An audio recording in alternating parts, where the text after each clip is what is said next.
आपका पूजा में पूरा ध्यान लगे, पूजा का पूरा फल मिले, मन शांत रहे और पॉजिटिव रहे। इसके लिए आपको पूजा करते समय किन रंग के कपड़े पहनने चाहिए ये जान लेते हैं। पंडित जी, ये तो आपने बताया और ये मुझे लगता है काले कलर का हर कोई मना करता है कि शुभ काम में नहीं पहनना चाहिए। तो 3 कलर तो आपने बता दिए जो नहीं पहनना चाहिए, और कौन से कलर पहने जिससे पॉजिटिविटी आए आपकी लाइफ में भी और पूजा करते वक्त उसका फल मिले। देखो, ऐसा है, पूजा करते समय पीला या केसरिया रंग का कपड़ा पहनना सबसे शुभ होता है। पीला रंग देवताओं के गुरु बृहस्पति से संबंधित है। गुरु ग्रह जो है धर्म और अध्यात्म का प्रतीक है, अध्यात्म का कारक ग्रह है।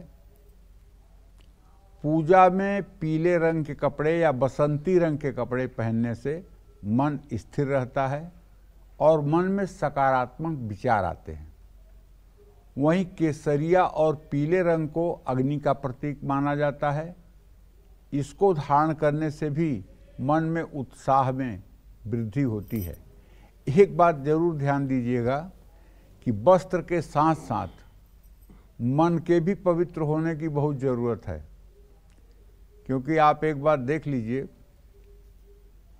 रामलीला नौटंकी अगर कभी आपने देखा होगा तो उसमें मतलब कि साधु का रोल करने वाले ऐसे ऐसे लोग भी आपको मिल जाएंगे जो पूरा दाढ़ी जटा जूट लगा करके और पीला कपड़ा पहन करके और साधु का ऐसा रोल करेंगे कि आपको लगेगा कि जैसे ये सचमुच में साधु हैं।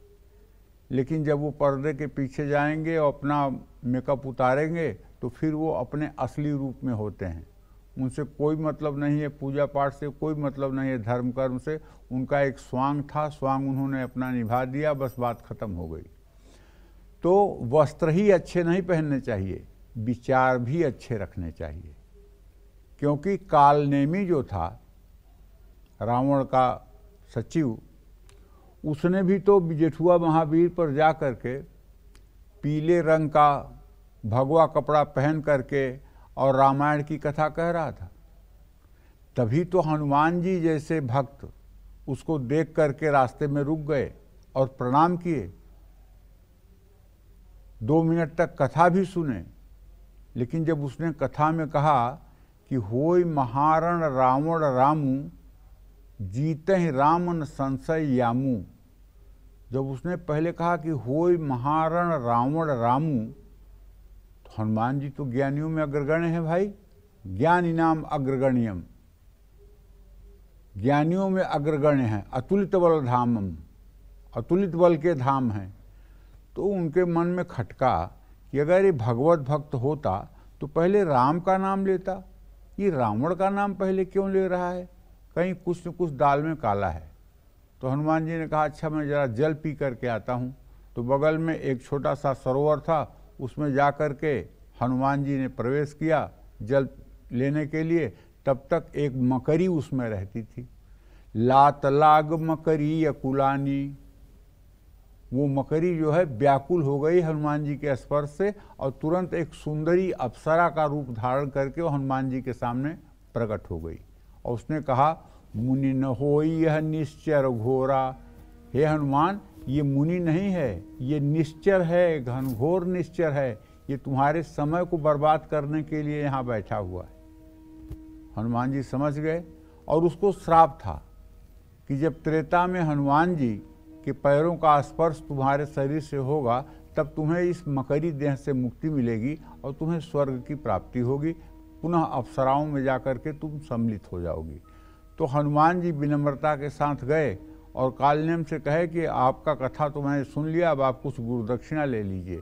और गुरुदक्षिणा के नाम पर 1 लात मारा और वो कालनेम जो है सीधे परलोक सिधारा। ये बात अलग है, हनुमान जी के भी हाथ से मरने पर उसको उत्तम गति मिली। लेकिन कहने का मतलब यह है कि मन ना रंगाए रंगाए जोगी चोला, मन भी रंगा होना चाहिए कपड़े के साथ साथ। इसलिए मैं ये कहना चाहता हूँ, केवल कपड़ा पहनने से बात नहीं बनेगी, कपड़े के साथ साथ मन को भी रंगना पड़ेगा। हमारे यहाँ देहातों में कहावत है, मन न रंगाए रंगाए जोगी चोला। केवल चोला रंगाने से कुछ नहीं होगा, मन को भी रंगाना पड़ेगा। तो मन जब रंग जाएगा तो अपने आप काले, नीले और भूरे रंग के कपड़े नहीं पहनेंगे, कदापि नहीं पहनेंगे। पूरे त्रैलोक्य की लक्ष्मी आपको दे दी जाए, लेकिन अगर आपके अंदर भगवत भक्ति है तो आप काला नीला कपड़ा नहीं पहन सकते हैं। चाहे पूरे त्रैलोक्य की लक्ष्मी आपको दे दी जाए, तब भी आप उसे एक क्षण के लिए धारण नहीं करेंगे। जय मां विंध्यवासिनी।